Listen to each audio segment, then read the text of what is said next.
SUV races across Missouri. Oh my God, I'm scared to death. Her gas pedal is stuck. I'm coming up with a bunch of cars. I'm so scared. She hits the brakes. But with the 175 horsepower engine redlining at 7,000 RPMs, the brakes do nothing to slow the SUV. Oh God, I have two semis. We're going 108 miles an hour. 108 miles an hour.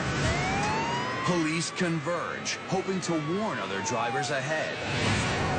But with speeds nearing 120, they struggle to even keep pace. It's time to buckle up. Grab the wheel and see if you have what it takes to steer clear of certain death. What would you do? A. Use the emergency brake and steer onto the shoulder. B. Jam the car into neutral. Or C. Turn off the engine.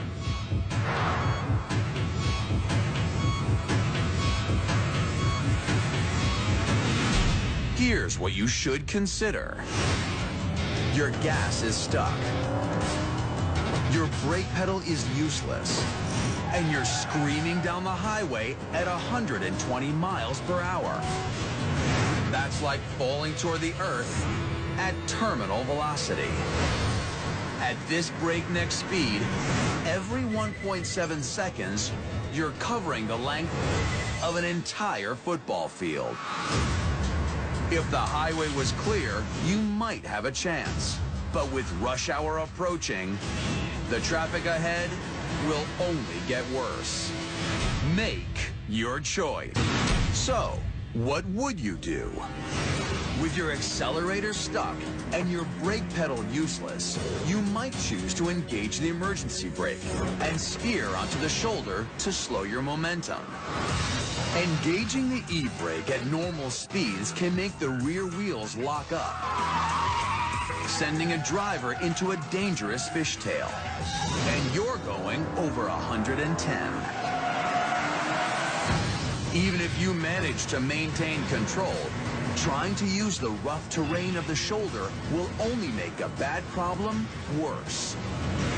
The driver of this SUV has no choice but to veer onto the median to avoid traffic. I'm coming up with a bunch of cars. I'm so scared.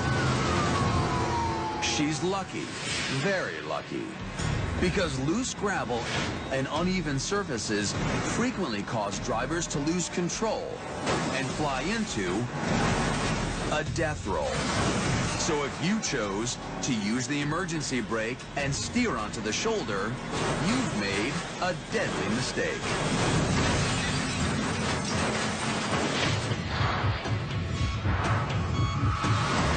With your car speeding out of control, you could turn off the engine and try to steer it to safety. But is this really your best move? Turn off the ignition, and the steering wheel could lock. As you decelerate, you'd be unable to change direction, leaving you helpless to avoid the inevitable.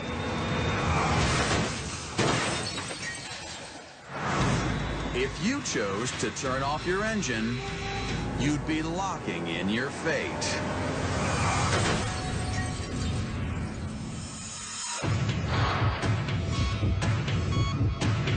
So, what should you do? If you want to survive this terrifying death ride, the best thing to do is jam the car into neutral. By disengaging the transmission, you disconnect the gears that join the motor to the axles. Even though your engine will continue to race out of control, by putting the car in neutral, you've cut off its ability to accelerate your vehicle forward. Apply firm, steady pressure to the brakes. With the engine no longer powering the drive shaft, the vehicle's brake system can now slow the SUV, allowing you to bring this deadly ordeal to an end. Jam the car into neutral. That's what you do if you don't want to die.